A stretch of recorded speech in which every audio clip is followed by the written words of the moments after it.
En la primera cuaresma sin Carlo, el silencio tenía un peso diferente. No era el silencio de quien elige recogerse para orar, ni el silencio sagrado que antecede un momento de louvor. Era ese otro silencio, el que duele, el que ocupa cada rincón de la casa y hace que hasta la luz de la mañana parezca más fría.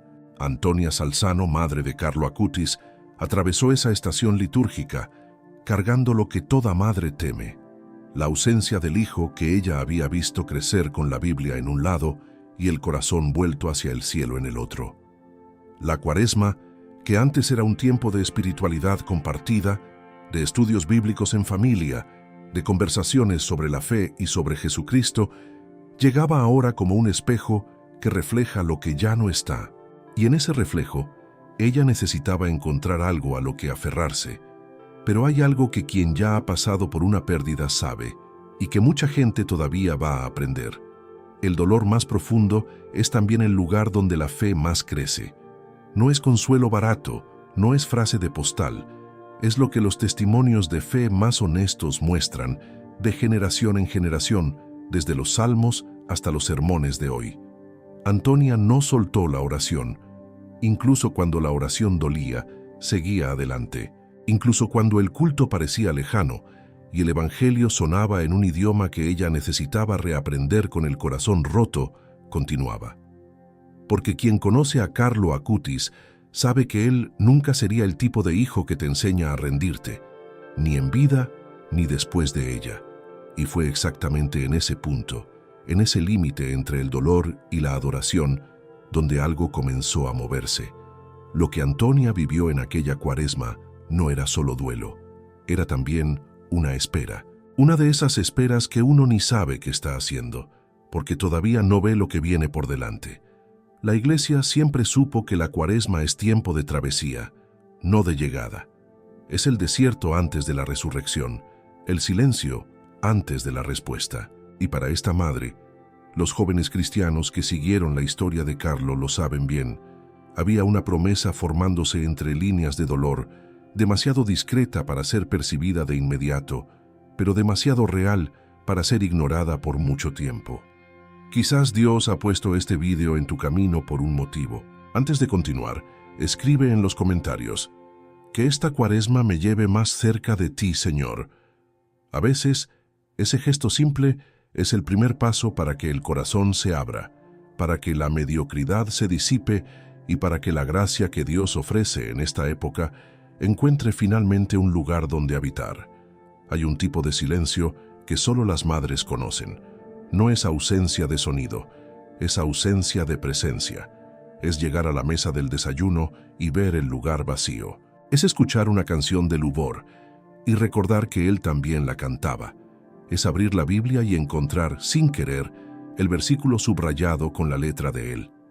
Antonia vivía eso cada mañana. Cada oración que comenzaba terminaba con ese eco extraño, como si las palabras cayeran en un pozo sin fondo y no hubiera respuesta del otro lado. El culto dominical, que antes era un rito de alegría compartida, ahora era un ejercicio de voluntad. Levantarse, vestirse, ir, creer, aunque todo duela. Eso no es debilidad, eso es la fe en su forma más honesta, más cruda y más valiente. La espiritualidad real no es la que solo florece cuando todo está bien, esa es fácil. La que vale es la que persiste en el valle. Y el Salmo 23 no habla del valle de la sombra como un lugar teórico. Habla de él como un lugar que se camina, con los pies en el barro y el corazón en el pecho. Antonia caminó ese valle con la dignidad silenciosa de quien fue educada por un hijo que le enseñó, al revés, cómo vivir el Evangelio. Porque Carlo Acutis no era un niño que necesitaba que le explicaran el cristianismo. Era uno que lo vivía con tanta naturalidad que conmovía a los adultos a su alrededor. Y perder a alguien así, tan joven, tan luminoso, deja una cicatriz que ningún sermón borra de un día para otro. Solo el tiempo, la gracia y algo más que ella todavía no sabía que venía. Las noches eran las más largas. La oración nocturna, que para muchos jóvenes cristianos puede parecer un hábito devocional más, para Antonia era el único espacio donde ella podía ser completamente honesta con Dios. sin audiencia, sin necesidad de ser fuerte para nadie. Solo ella, la oscuridad y la adoración que insiste en existir aunque el corazón esté partido. En esas noches, ella no pedía explicaciones, pedía presencia. Pedía que Dios no la dejara sola en ese espacio que Carlo había dejado. Y aunque todavía no lo sabía, esa oración estaba siendo respondida de una forma que ni ella podría haber escrito. Algo se estaba preparando, silencioso y preciso, como todo lo que Dios hace cuando actúa de verdad. Hay momentos en la vida espiritual que no caben en ninguna teología, momentos que no se explican con un versículo ni se encuadran en ningún sermón que hayas escuchado. Son esos instantes en que, en medio del caos interior, algo se detiene. Un soplo, una paz que no tiene origen visible, una sensación de que no estás solo, aunque todo indique lo contrario. Antonia vivió uno de esos momentos durante aquella Cuaresma. No fue un ángel con trompeta, no fue una voz del cielo. Fue más sutil que eso, y justamente por ser sutil, fue más poderoso. Como si Dios le dijera sin palabras: estoy aquí, incluso cuando todo duele, incluso cuando no me escuchas, incluso ahora. Esa es la espiritualidad que la Biblia describe y que pocas veces se enseña con honestidad. La presencia de Dios no siempre es estruendosa, a veces es un susurro. Los estudios bíblicos más profundos hablan de esto con una claridad que a veces se pierde en la superficie de los cultos dominicales. El profeta Elías, agotado y desesperado, encontró a Dios no en el viento, ni en el terremoto, ni en el fuego, sino en una voz suave y delicada. Así fue para Antonia. Así es para mucha gente que está en su valle ahora mismo y que tal vez piensa que el silencio de Dios significa abandono. No. A veces ese silencio es la sala de espera de un milagro, y la diferencia entre quien atraviesa ese silencio y quien se rinde en él, casi siempre, es la decisión de seguir orando aunque no llegue respuesta inmediata. La fe no es certeza de lo que se ve, es sustancia de lo que se espera. Ese soplo de paz que Antonia sintió no resolvió nada de golpe, no devolvió a Carlo, no quitó la saudade, no llenó de ruido las mañanas vacías, pero plantó algo, una semilla pequeña, casi invisible, en el terreno del corazón que el dolor había removido. Y quien conoce de agricultura sabe que el terreno removido es el más fértil. La adoración continua, la oración persistente, los testimonios de fe de quienes vinieron antes, todo eso fue el agua que regó algo que ella todavía no podía ver. Pero Dios ya veía, y en el tiempo de Dios, que no es el nuestro, pero que nunca llega tarde, algo estaba a punto de cambiar todo. Hay noticias que te cambian la vida en exactamente el tiempo que tardan en ser dichas. Antonia recibió una de esas, no al final de un largo proceso de recuperación, no después de años de terapia o de un retiro espiritual en el monte. Llegó en el momento menos esperado, como casi siempre llegan los milagros de Dios, cuando ya dejaste de calcular cuándo va a suceder. La noticia era simple en palabras y absolutamente monumental en significado. Esperaban gemelos, 2 vidas nuevas, 2 corazones que comenzarían a latir precisamente en el tiempo en que la casa aún guardaba el eco de la partida de Carlo. Y en ese instante, algo que estaba roto dentro de ella comenzó, no a olvidar, sino a florecer de otra manera. El Evangelio está lleno de historias de vidas nuevas que nacen en el momento más oscuro.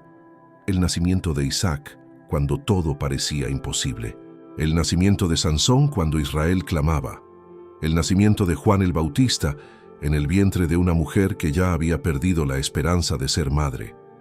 Dios tiene un patrón, y quien lee la Biblia con atención lo reconoce. Él actúa en el imposible, no porque le guste el drama, sino porque es precisamente en el imposible donde la gloria de Dios es inequívoca. Nadie puede atribuírselo a la coincidencia. Nadie puede explicarlo con estadísticas. Y eso es importante, porque la fe necesita de esas anclas, momentos concretos, verificables, que le dicen al corazón: Dios estuvo aquí, Dios actuó aquí. Para los jóvenes cristianos que acompañan la historia de Carlo Acutis, este momento es especialmente poderoso, porque Carlo siempre habló de la Eucaristía como la autopista hacia el cielo, y quizás nadie entienda eso mejor que su propia madre, que en el momento de mayor oscuridad recibió del mismo cielo un regalo doble. 2 niños, 2 nuevas oportunidades de amar, 2 respuestas concretas a oraciones que tal vez ni siquiera sabía que estaba haciendo. La Iglesia lleva siglos enseñando que Dios no abandona a sus hijos, y aquí, en el vientre de Antonia, ese principio teológico se convertía en carne, en latido, en vida real. La historia no había terminado. Apenas estaba comenzando su capítulo más inesperado. Hay un tipo de entendimiento que no llega por la mente, llega por el pecho. Es cuando algo que antes era solo dolor empieza a tener contorno, como cuando amanece despacio y las formas oscuras van revelando su forma real. Antonia llegó a ese entendimiento, no de golpe, no con una revelación cinematográfica. Fue un proceso, el de quien va orando, va viviendo, va creyendo aunque duela, y de repente mira hacia atrás y ve el camino con una claridad que no tenía mientras lo caminaba. Lo que Dios estaba haciendo no era solo darle más hijos, era hablarle en el idioma que ella más entendía, el de la vida. Era decirle que la promesa de continuidad, de esperanza y de gracia no había sido cancelada por la partida de Carlo, había sido ampliada. La espiritualidad madura sabe que Dios raramente explica sus movimientos en tiempo real. La Biblia está llena de personajes que solo entendieron el plan de Dios cuando miraron hacia atrás. José, vendido por sus hermanos, no entendía nada en el foso. Entendió todo en el palacio de Faraón. María no entendía completamente lo que el ángel le anunciaba. Lo entendió al pie de la cruz y en la mañana de la resurrección. El devocional cristiano más honesto reconoce esto. La fe no es entender todo, es confiar en quien sabe todo. Y esa confianza, cuando madura, produce una paz que verdaderamente supera el entendimiento, como promete el Evangelio, con una precisión que asombra.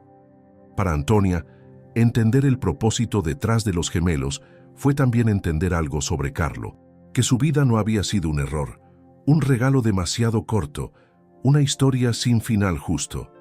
Había sido exactamente lo que tenía que ser, intensa, luminosa, capaz de plantar semillas en todo suelo que tocara, y esas semillas, en la familia, en la iglesia, en los testimonios de fe que se multiplican por el mundo, seguían brotando.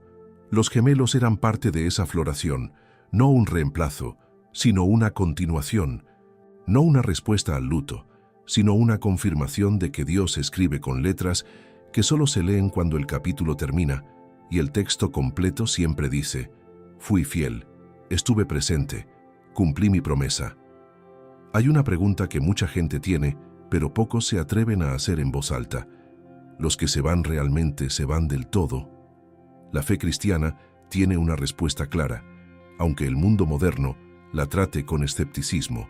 La comunión de los santos no es una doctrina decorativa, es una realidad viva dentro del cristianismo, reconocida por siglos de testimonios de fe, milagros documentados y conversiones que comenzaron con una intercesión invisible.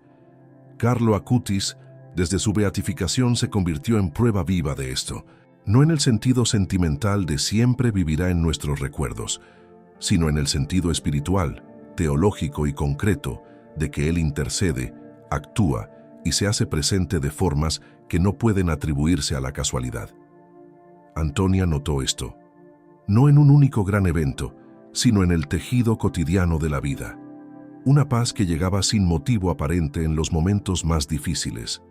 Una coincidencia demasiado precisa para ser solo coincidencia. Un encuentro, una palabra, un gesto de alguien que sin saberlo traía exactamente lo que ella necesitaba escuchar. Quien ha desarrollado una vida de oración sabe reconocer esas señales. No son superstición, son la respuesta de un Dios que usa instrumentos visibles e invisibles para cuidar de sus hijos. Y Carlo, que en vida usó Internet para llevar el Evangelio a quien no entraría jamás a una iglesia, continuaba, desde otro plano, haciendo lo que siempre hizo, señalar a Jesús Cristo.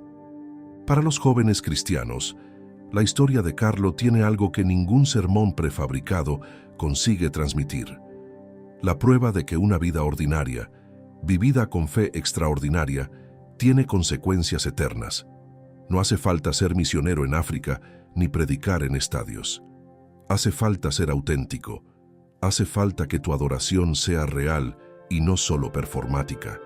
Hace falta que tu Biblia esté leída y no solo exhibida. Carlo hacía todo eso a los 15 años, con una naturalidad que avergüenza. Y ahora, desde donde está, su legado sigue siendo esa misma cosa. Un recordatorio silencioso pero poderoso de que la fe vivida de verdad no muere cuando el cuerpo se detiene. Se expande. Hay casas que guardan dolor entre las paredes, y hay casas donde ese dolor fue redimido y ahora convive con algo nuevo. La casa de Antonia pasó por esa transformación, no de la noche a la mañana. La gracia de Dios rara vez funciona como un interruptor. Funciona como una aurora, despacio, constante, hasta que de repente miras y ya es de día. Las risas de los gemelos comenzaron a llenar espacios que la saudade había ocupado, no borrando a Carlo, jamás eso, sino añadiendo capas, añadiendo vida donde antes solo había memoria. La familia no se curó de Carlo, se curó con Carlo a través de lo que él dejó sembrado, a través de la fe que le enseñó a su madre a no soltar aunque todo empujara hacia la oscuridad. La restauración que Dios opera en las familias siempre tiene esa característica. No borra el pasado, lo integra. El Evangelio nunca prometió que el dolor desaparecería como si nunca hubiera existido. Prometió algo mejor, que Dios haría todas las cosas nuevas, no otras cosas, las mismas transformadas, la misma familia restaurada, el mismo corazón renovado, la misma historia reescrita con tinta de esperanza. Y en la casa de Antonia, eso se volvió tangible. Los estudios bíblicos volvieron a tener el sabor de la celebración. El culto recuperó el color. La oración dejó de ser solo un ejercicio de supervivencia y volvió a ser un encuentro. Ese es el milagro cotidiano que Dios hace cuando le dejamos espacio. Nos devuelve el gozo que pensábamos haber perdido para siempre. Para quien está leyendo esto desde su propio dolor, desde su propia casa que guarda silencios difíciles, esto tiene un nombre: esperanza.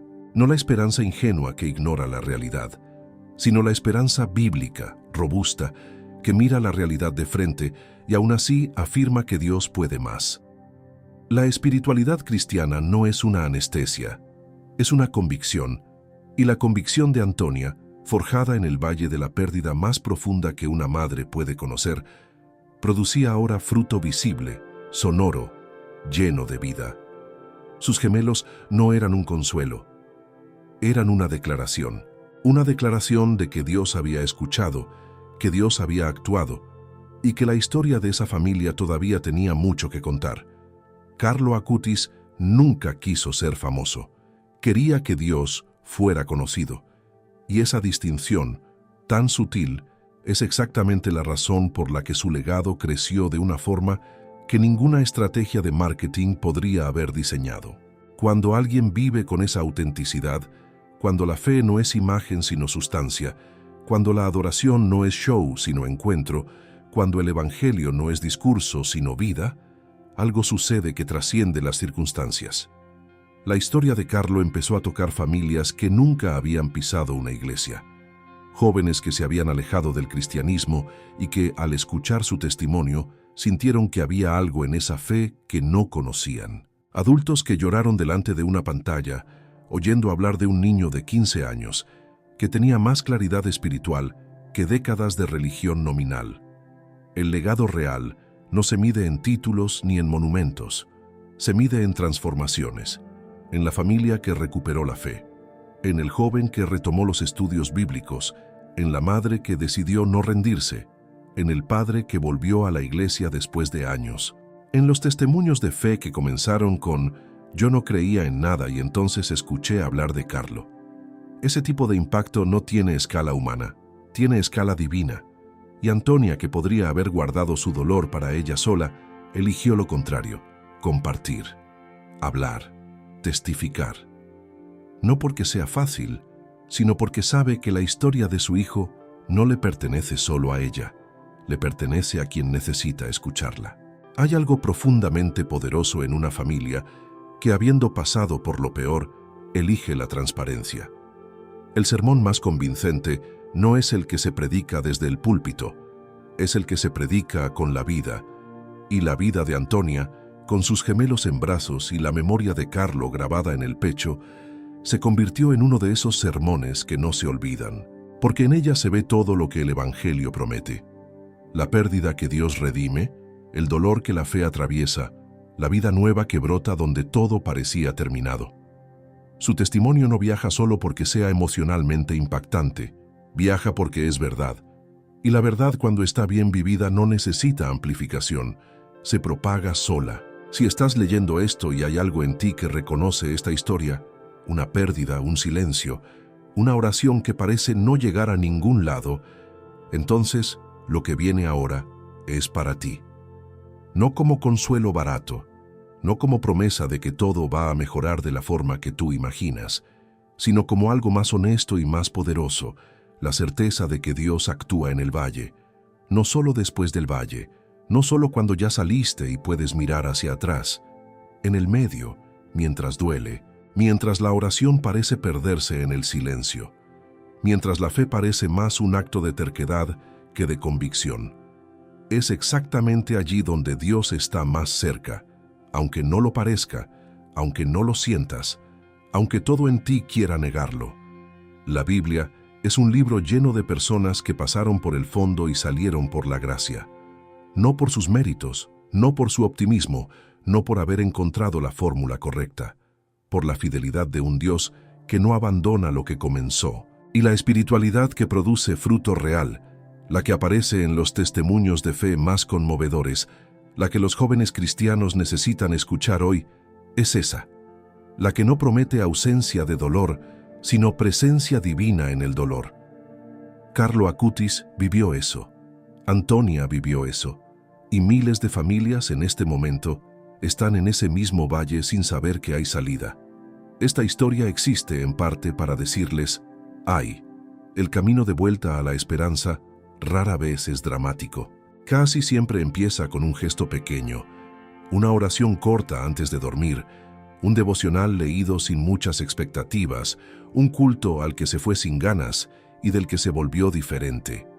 A veces empieza con escribir en un comentario de vídeo una frase que parece simple pero que mueve algo en el interior. La gracia de Dios no exige que estés bien para actuar, exige solo que estés dispuesto. Y si estás leyendo esto, si llegaste hasta aquí, algo en ti ya está dispuesto, aunque todavía no lo sepas con claridad. Lo que Dios hizo en la vida de Antonia no fue una excepción reservada para los santos. Es el patrón de un Dios que se especializa en hacer nacer vida donde todo el mundo ya había firmado el acta de defunción. Llegamos al final de esta historia. Pero si hay algo que esta historia enseña, es que los finales de Dios siempre son comienzos. La cuaresma que Antonia vivió sin Carlo no terminó en luto, terminó en cuna, no terminó en silencio, terminó en risa, no terminó en ausencia, terminó en presencia doble, inesperada, llena de gracia. Y eso no es poesía, es teología vivida. Es el Evangelio encarnado en una familia real, en un dolor real, en una oración real que encontró respuesta real. Quizás hoy sea el día en que Dios quiere hacer en ti lo que hizo en ella. Transformar el silencio en respuesta, el luto en vida, la fe temblorosa en certeza tranquila. No tienes que tener todo resuelto para empezar. No tienes que entender el plan completo para dar el primer paso. La adoración que Dios más valora no es la del corazón que ya llegó, es la del corazón que está en camino y sigue caminando aunque los pies duelan. La cuaresma es exactamente ese tiempo, no de perfección sino de honestidad, no de llegada sino de travesía.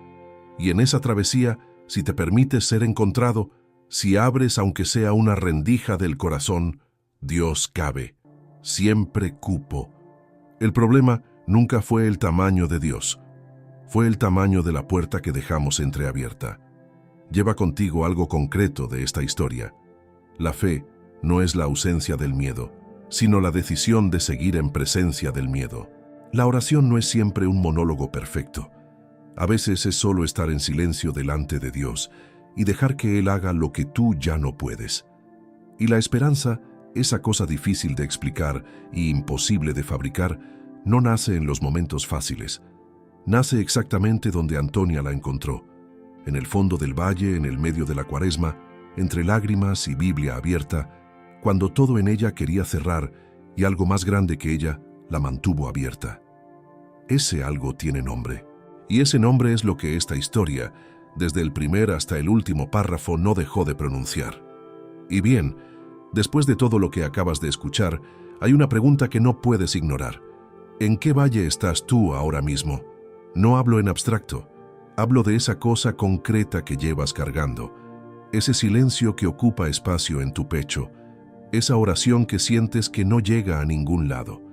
Porque la historia de Antonia no es un cuento para admirar desde lejos, es un espejo.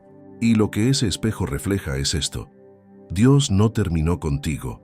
No importa cuánto tiempo hayas estado en el fondo, no importa cuántas veces hayas cerrado la Biblia con más preguntas que respuestas, no importa cuántas cuaresmas hayas vivido en piloto automático sin sentir nada. Lo que Él hizo por una madre en el dolor más profundo, lo puede hacer por ti. La pregunta no es si Dios puede, la pregunta es si tú vas a dejar que lo haga. ¿Cuándo fue la última vez que oraste con el corazón completamente abierto, sin filtros, sin presentar una versión mejorada de ti mismo? ¿Cuándo fue la última vez que viviste la fe como algo que transforma tu lunes y no solo tu domingo? ¿Hay algo en tu vida que lleva demasiado tiempo esperando ser entregado a Dios y que tú sigues intentando cargar solo? Estas preguntas no son retóricas. Son la diferencia entre leer esta historia y ser cambiado por ella. El conocimiento que no se aplica es decoración. La fe que no se vive es solo religión. Y tú no llegaste hasta aquí para decorar tu vida con buenas intenciones. Llegaste para algo más. Si este contenido movió algo en ti, si reconociste tu historia en la de Antonia, si sentiste que Dios usó estas palabras para decirte algo que necesitabas escuchar, entonces compártelo con esa persona que está en su valle, con esa familia que necesita saber que hay salida, con ese amigo que lleva tiempo alejado de la fe, y que tal vez esta historia sea exactamente lo que necesita. Y si quieres seguir recibiendo contenido que te ayude a vivir la espiritualidad de forma real, profunda y transformadora, suscríbete al canal y activa las notificaciones, porque esto no termina aquí. La historia de Dios con su gente siempre tiene un capítulo más, y el próximo puede ser el tuyo. Hay una mentira silenciosa que circula dentro de muchos ambientes religiosos y que ha alejado a más personas de Dios de lo que cualquier escándalo podría. La mentira es esta: que la oración es un protocolo, que hay una forma correcta de hacerla, un vocabulario aprobado, una postura adecuada, y que si no cumples con esos requisitos, tus palabras no llegan. Antonia Salzano desmontó esa mentira sin proponérselo, simplemente siendo honesta en sus noches más oscuras. Sus oraciones durante aquella cuaresma no eran perfectas. Eran rotas, repetitivas, a veces apenas un nombre: Carlo, dicho en voz baja antes de dormir. Y sin embargo, esas oraciones eran exactamente el tipo de oración que la Biblia describe como poderosa: la del corazón contrito, la del espíritu que no tiene palabras pero que se presenta igual. Los estudios bíblicos más transformadores sobre la oración coinciden en algo que sorprende a quienes llevan años en la iglesia. Dios no evalúa la elocuencia, evalúa la autenticidad. El Sermón del Monte no dice «bienaventurados los que oran bonito». Dice «bienaventurados los pobres de espíritu».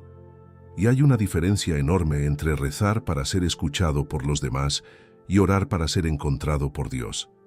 Antonia oraba para ser encontrada, y lo fue. Si quieres desarrollar una vida de oración que realmente transforme tu cotidiano, empieza por lo más simple: 5 minutos al día, sin guión, diciéndole a Dios exactamente lo que sientes aunque sea incómodo. Los salmos son el mejor modelo para esto, especialmente el 22, el 42 y el 88, que son oraciones de alguien que está en el fondo y no finge que no lo está. La oración de Antonia no era un monólogo hacia el vacío, era un puente, y los puentes, por definición, conectan dos lugares que de otra forma estarían separados. De un lado, ella, con su dolor, su saudade, su fe que a veces temblaba. Del otro lado, Dios, con su plan, su gracia, su tiempo perfecto y sus gemelos en camino. La espiritualidad cristiana madura entiende que la oración no cambia a Dios, te cambia a ti, te alinea, te prepara para recibir lo que ya estaba siendo preparado. Y quizás eso sea lo más importante que puedes llevarte de esta historia. No esperes tener las palabras perfectas para empezar a orar. Empieza con las que tienes. Dios ya sabe el resto. Y lo que viene después de ese comienzo humilde puede sorprenderte de formas que todavía no imaginas. Vivimos en la era de la respuesta inmediata. Mandas un mensaje y esperas respuesta en segundos. Haces una búsqueda y en milisegundos tienes millones de resultados. Pides comida a domicilio y en 30 minutos está en tu puerta. Y entonces llevas ese mismo chip a la fe, oras hoy y esperas respuesta mañana. Y cuando la respuesta no llega en el tiempo que calculaste, concluyes lo más peligroso que puedes concluir: que Dios no escuchó, que la oración no funciona, que el evangelio es bonito pero no real. Antonia podría haber llegado a esa conclusión. Tenía todos los motivos humanos para hacerlo, pero eligió algo diferente. Eligió confiar en que el silencio de Dios no es sinónimo de su ausencia, y esa elección lo cambió todo. La Biblia está construida sobre historias de espera. Abraham esperó 25 años por Isaac. José esperó 13 años para ver cumplido el sueño que Dios le había dado. El pueblo de Israel esperó 400 años en Egipto, y en todos esos casos, lo que parecía retraso desde la perspectiva humana era preparación desde la perspectiva divina. Dios no llega tarde, llega exactamente cuando el terreno ya está listo para recibir lo que trae. Y el terreno de Antonia, removido por el dolor, purificado por la oración, ablandado por la adoración persistente, estaba más listo que nunca cuando la noticia de los gemelos llegó. Si ella hubiera recibido esa noticia un año antes, quizás no habría tenido la profundidad para entender su significado. El tiempo de Dios no es arbitrario, es pedagógico. Para los jóvenes cristianos que están en una espera ahora mismo, esperando sanidad, restauración familiar, una respuesta de Dios que parece no llegar, este tópico es especialmente importante. La espera no es el tiempo en que Dios está ausente, es el tiempo en que Dios está trabajando en lo que tú no puedes ver. Como el proceso de una semilla bajo la tierra, desde arriba parece que no pasa nada. Desde abajo, todo está ocurriendo. El devocional diario, los estudios bíblicos continuos, la fidelidad al culto aunque no sientas nada, todo eso es riego sobre una semilla que ya está germinando, aunque todavía no haya brotado. Y cuando brote y brotará, vas a entender que cada día de espera tenía un propósito, que el silencio no era abandono, que Dios estaba allí, callado y activo, haciendo lo que solo Él sabe hacer, preparar algo mejor de lo que tú pediste.